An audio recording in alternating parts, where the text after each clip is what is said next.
Olá, sétimo ano, tudo bem com vocês? Bom, estamos aqui novamente para mais uma videoaula de língua portuguesa. Hoje vamos falar sobre a estrutura básica de uma oração. Espero que vocês estejam com caderno, caneta em mãos, para que vocês possam anotar as principais informações, porque temos muito assunto pela frente. Vem comigo. A aula dedicada aos alunos do sétimo ano do ensino fundamental, estrutura básica da oração.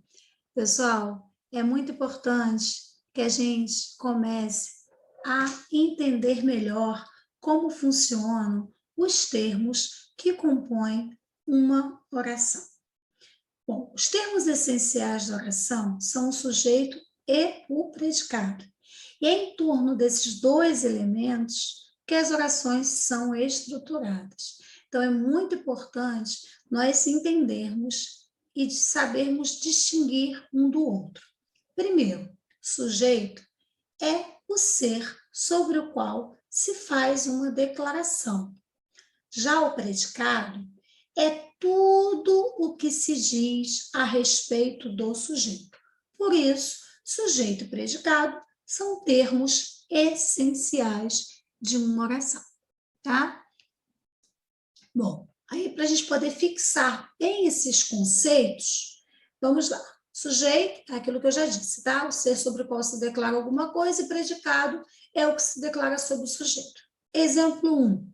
As ruas são intransitáveis. Sobre quem eu estou falando? Sobre as ruas. Portanto, ruas é o meu sujeito. Se eu tenho já o sujeito, são as ruas, não só a palavra ruas não, tá? Sujeito é isso aqui, as ruas. O núcleo do sujeito são palavras ruas. O núcleo, tá? É aquela palavra mais importante, se é que a gente pode dizer assim. Tudo bem? Então, o núcleo do sujeito são ruas. No predicado, é aquele que traz o verbo. Quem é o verbo aqui? O verbo aqui, são. São é o verbo ser, tá? São intransitáveis. Então, são intransitáveis é o meu predicado. Por que esse predicado é um predicado nominal? Como eu coloquei aqui. A gente vai entender, tá? Mais à frente um pouquinho, mais para baixo um pouquinho no outro slide, a gente vai explicar melhor por que ele é um predicado nominal. No exemplo 2, os alunos chegaram atrasados novamente. Sobre quem eu estou falando, pessoal? Sobre alunos. Então, alunos, os alunos é o meu sujeito. Se eu perguntasse a vocês, quem é o núcleo do sujeito? Aí vocês diriam, alunos, professora, só alunos. Todo o restante da oração, chegaram atrasados novamente, é o meu predicado. Predicado verbal ou nominal?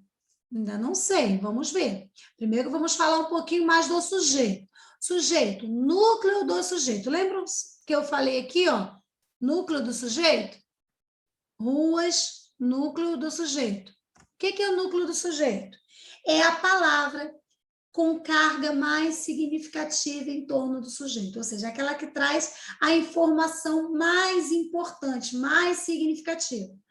Quando o sujeito é formado por mais de uma palavra, sempre há aquela com maior importância semântica, que é o caso aqui. O sujeito é formado por as, o artigo as, e o substantivo ruas.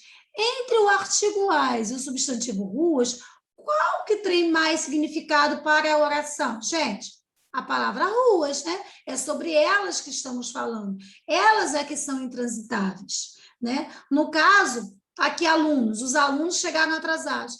Quem é a palavra mais importante entre os e alunos? Alunos. Quem foram aqueles que chegaram atrasados? Não foram os alunos? Alunos. Então, por isso temos o núcleo do sujeito. Assim como temos o núcleo do sujeito, nós temos também o núcleo do predicado. Nós vamos ver mais à frente um pouquinho. Bom, exemplo, quando o núcleo do sujeito, no caso, o sujeito, é um substantivo. Quando o sujeito é um substantivo? A casa foi fechada para a reforma. Quem é o sujeito, gente? A casa. Núcleo do sujeito, casa. Predicado, foi fechada para a reforma. Exemplo 2. Quando o sujeito é um pronome, ou seja, um pronome que substitui o nome. Quando o pronome substitui o nome, a gente chama esse pronome de pronome substantivo. Eles não gostam de carne vermelha. Quem é o sujeito? Eles. Núcleo do sujeito? Eles de novo. Ah, Jussara, mas aqui só tem um núcleo. Sim, porque só tem uma palavra, né? Então não temos dúvida. Eles e eles, e pronto, acabou. Predicado. Não gostam de carne vermelha. Todo o restante da oração que está falando sobre o eles. Quando o sujeito é representado por um numeral substantivo. 3 excede. Excede, né? Exagera, é demais. Sujeito, 3. Núcleo, 3. E o predicado, o verbo exceder, excede. Exemplos de palavra substantivada. Jussara, eu não me lembro o que é uma palavra substantivada. Gente, qualquer palavra na língua portuguesa que trouxer antes um artigo, ela passa a ser substantivada, ela passa a se tornar um substantivo. Então, se eu digo assim, o amar é algo bom. O amar. Amar é verbo. Mas se eu coloquei o artigo o, passa a ser um substantivo. Então, é uma palavra substantivada. É o que aconteceu ali, ó. Um oi foi expresso rapidamente. Um oi. Oi. Um oi é o sujeito. Oi apenas é o núcleo do sujeito. Tudo bem? E os demais termos, foi expresso rapidamente, é o predicado. Agora, é claro que é importante a gente identificar os tipos de sujeito, né? Por quê? Porque a gente precisa entender quais são os principais tipos, né? Qualidades de sujeito que nós temos. Os simples e compostos, provavelmente, são aqueles que a gente utiliza mais, que vocês já devem ter mais conhecimento. Simples é quando você tem, né, apenas um núcleo, no caso aqui, ó, o desenho nanquim será sempre uma expressão admirável. O desenho em nanquim é o sujeito, é sobre quem eu estou declarando algo. Mas dentro desse sujeito, eu tenho um núcleo. Então, se eu tenho um único núcleo, eu tenho um sujeito simples. Se eu tenho 2 ou mais núcleos, eu passo a ter um sujeito composto. Então, olhem no exemplo abaixo. Cristina, Marina e Bianca fazem balé no Teatro Municipal. Quem é o sujeito desta oração? Cristina, Marina e Bianca. Quem é o núcleo desta oração? Cristina, Marina e Bianca. Ué, professora, mas sim, porque eu não tenho mais nada, não tenho nenhuma outra palavra, né? Então, elas 3 são os núcleos. Predicado, fazem balé no Teatro Municipal. Predicado é tudo que se diz a respeito do sujeito. Bom, sujeito oculto. O sujeito oculto, gente, é algo para a gente ficar atento. Por quê? Porque o sujeito oculto é aquele termo que não está explícito, mas a gente consegue perceber pela desinência, pela terminação do verbo. Então, quando eu tenho, tá? Eu estou fazendo uma declaração sobre quem? Quem está à espera do ônibus? Ué, professora, eu não sei quem estava à espera do ônibus. Eu sei que estávamos. Opa, estávamos. Quando você conjuga o verbo estar no pretérito, estava, eu estava, tu estavas, nós, olha nós, eles estavam, o nós estávamos. Se é o nós estávamos, O sujeito está oculto, mas eu consigo saber pela terminação, pela desinência. O sujeito oculto, gente, é chamado, e eu até prefiro, de sujeito desinencial. Desinencial. Por que desinencial? Porque vem de desinência, terminação do verbo. Ou seja, essa desinência aqui, ó, vamos, ela indica primeira pessoa do plural. Então, o nós. Se eu posso... Jussara, mas eu posso colocar o nós estávamos... Pode. Você pode botar. Aí ele vai deixar de ser sujeito desinencial. Ele vai deixar de ser sujeito oculto. Mas se você tira o nós, você passa a ter um sujeito oculto, um sujeito desinencial. Ok? Bom, sujeito indeterminado. Sujeito indeterminado já não é assim. O indeterminado é quando ocorre quando você quer ocultar quem praticou a ação, ou porque realmente você desconhece quem praticou a ação. Ou você quer esconder o sujeito que praticou aquela ação, ou você realmente não conhece o sujeito, tá? Ou você quer dar uma ideia de impessoalidade. Você não conhece, você não quer mostrar, ou também não faz questão, você quer dar a terceira pessoa, você quer dar a ideia de que é para todos, tá? Então, olhem esses exemplos. Vive-se melhor no campo. Viver, aqui, é um verbo intransitivo. Jussara, eu não me lembro o que é verbo transitivo, intransitivo, transitivo e direto. Ok, numa outra videoaula a gente retoma esses assuntos. Verbo transitivo, verbo intransitivo, verbo de ligação. Mas para o momento, por hora, eu quero que vocês entendam que o sujeito indeterminado, ele acontece quando temos verbo intransitivo, que é o verbo que não precisa de complemento, tá? Ele se basta, ele se supre. Então, vive-se, viver. Ó, eu vivo. Preciso dizer mais alguma coisa? Preciso completar a minha frase? Em hipótese nenhuma. É um verbo intransitivo. Ou também pode ser um verbo transitivo indireto. Olha o exemplo. Precisa-se. Quem precisa, precisa de alguma coisa. Por isso que ele é transitivo. Verbos transitivos são aqueles que precisam de complemento. Se vem com preposição no caso aqui é o de. Se tem preposição, é transitivo indireto. Se não tem, é transitivo direto. Neste caso aqui é transitivo indireto, porque tem preposição. E o terceiro exemplo, no casamento, sempre se fica nervoso. Aqui o verbo ficar é de ligação.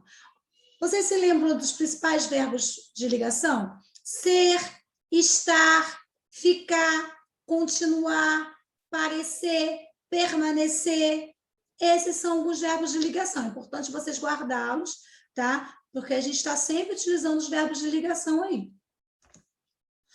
E sujeito inexistente. Opa, preciso classificar o sujeito inexistente, professora? Sim, porque eles são muito comuns. É muito comum a gente ter orações que não trazem o sujeito.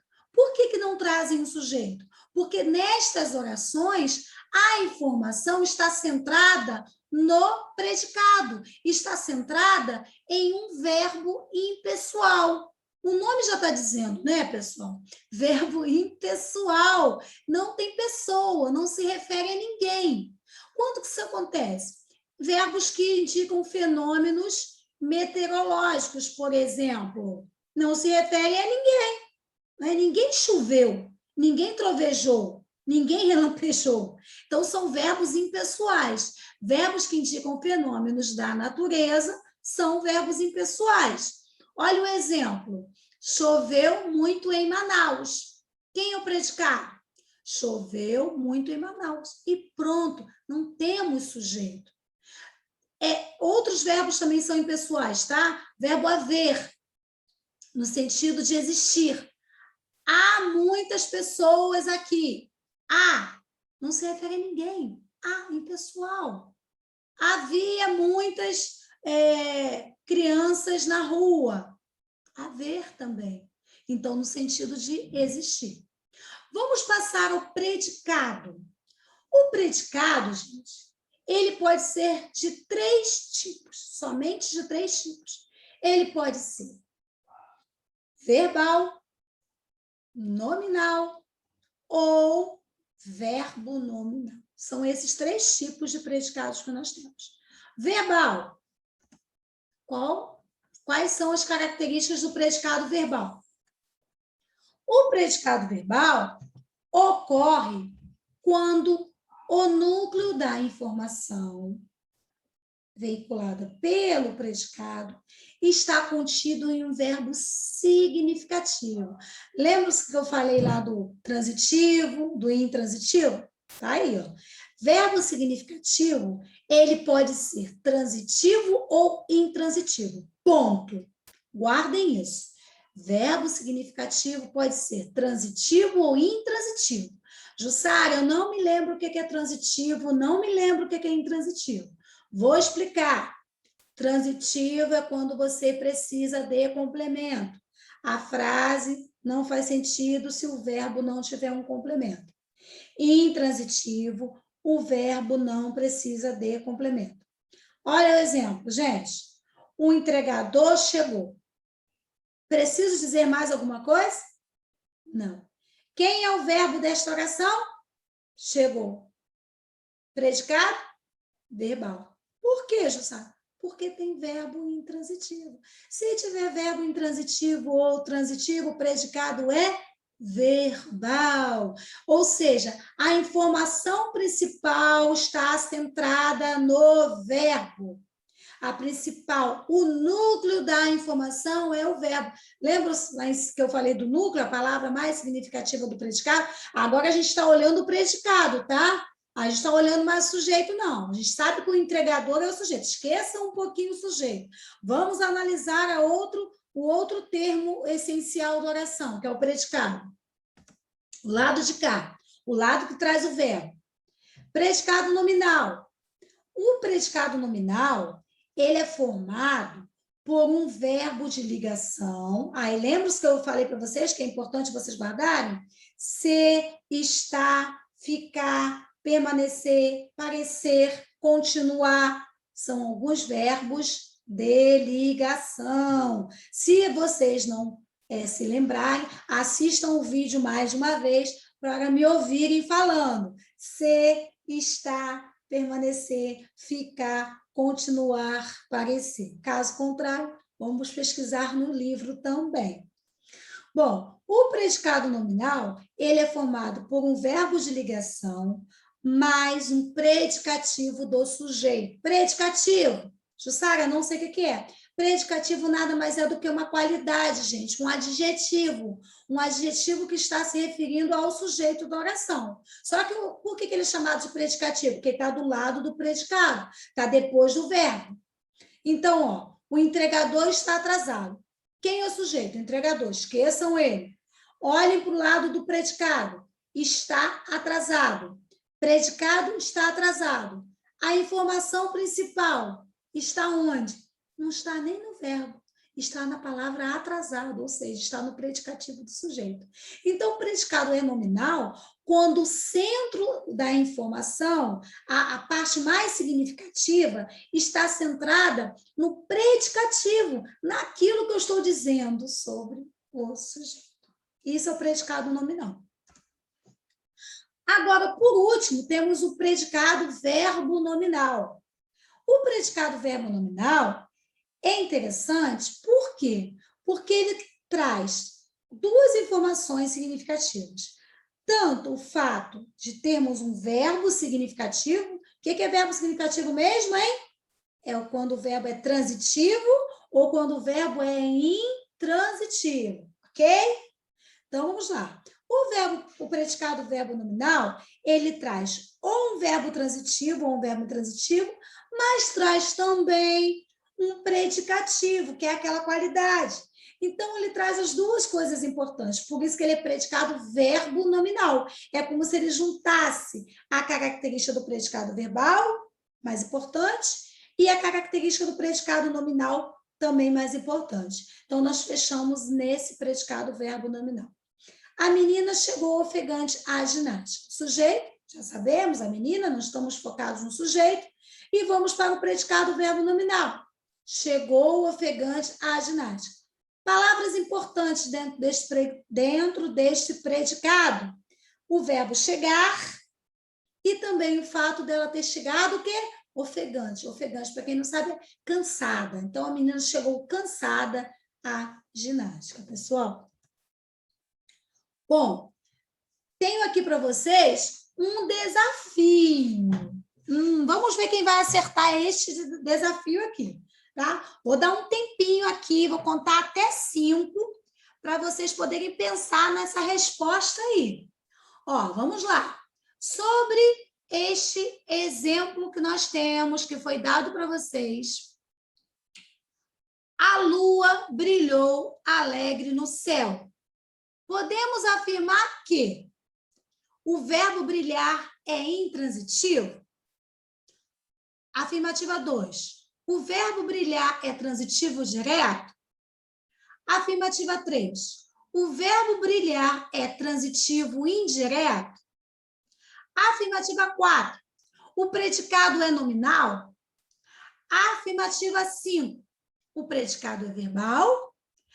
Afirmativa 6. O predicado é verbo nominal? Estão corretas? Tempo! Vamos lá? Lembre-se do que é transitivo, intransitivo. Se nós temos predicativo também. Ou temos verbo de ligação.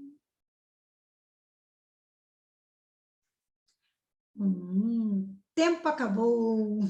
Pessoal, nesta oração, a lua brilhou alegre no céu, eu tenho como predicado brilhou alegre no céu. Não estou analisando o sujeito, não, tá? A lua, já sei. Brilhou alegre no céu traz o verbo brilhar, que é intransitivo. O que é um verbo intransitivo?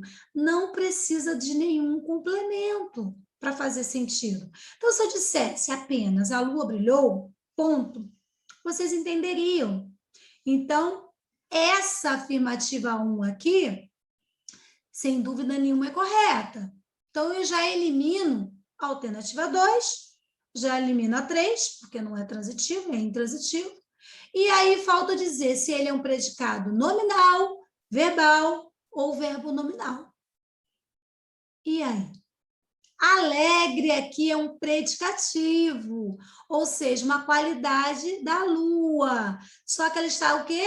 Depois do verbo. Então, ela está do lado do predicado. Então, esse adjetivo aqui é também chamado de predicativo na análise sintática. Então, se eu tenho um verbo intransitivo e também tenho um predicativo, eu tenho um predicado verbo nominal. Então, estão corretas as afirmativas 1 e 6. Vamos procurar? 1 e 6, 1 e 6. Opa! Letra A. Estão corretas 1 e 6. Quem acertou junto aqui, quem marcaria a letra A, que fez essa mesma análise, está correto. Bom, pessoal, agora nós vamos só deixar um pouco claro que quando você faz a análise do sujeito e do predicado, é importante que vocês tenham em mente um outro aspecto da língua portuguesa, a chamada concordância verbal. Porque o sujeito, ele precisa estar flexionado de acordo com o verbo. Ou seja, verbo e sujeito, eles precisam concordar um com o outro para que a frase possa estar de acordo com a norma culta, né? Senão vai estar em desacordo com a norma padrão. Então, olha esse exemplo. Ele gostava daquele seu jeito carinhoso de ser. O ele aqui está na terceira pessoa. Eu poderia colocar ele gosta? Não. Eu poderia que ele gostou? Ele gostamos? Não poderia colocar ele gostamos, porque senão estaria em desacordo. Posso colocar ele gosta, tá? Mas eu não posso colocar ele gostamos, porque gostamos, o verbo estaria na primeira pessoa do plural. e aí estaria em desacordo com ele, que é terceira pessoa. Eu tenho que estar concordando. Se por acaso eu coloco terceira pessoa do plural, coloca essa oração toda aqui no plural, o verbo também tem que estar no plural. E olha aqui, eles gostavam daquele seu jeito carinhoso de ser. Eles, terceira pessoa do plural, porque o verbo foi para a terceira do plural. Isso a gente chama de concordância verbal. A concordância verbal e a concordância nominal é um aspecto que nós vamos trabalhar numa próxima videoaula com mais profundidade, porque temos muitos aspectos importantes e não daríamos conta de fazer uma abordagem mais detalhada. Então, por hoje, a gente vai ficando por aqui. Eu espero que vocês tenham gostado da aula. Vou pedir que vocês assistam novamente, se possível, se quiserem, o vídeo e deixem lá uma curtida, né? Deixem um ok de vocês, para dizer que vocês gostaram do nosso vídeo, para dizer que vocês comentem, se possível, também, tá? Eu vou ficando por aqui, aguardo vocês no nosso próximo encontro. Um beijinho carinhoso, fiquem bem, tá? Fiquem em casa e se cuidem, tá? Um forte abraço e até a próxima.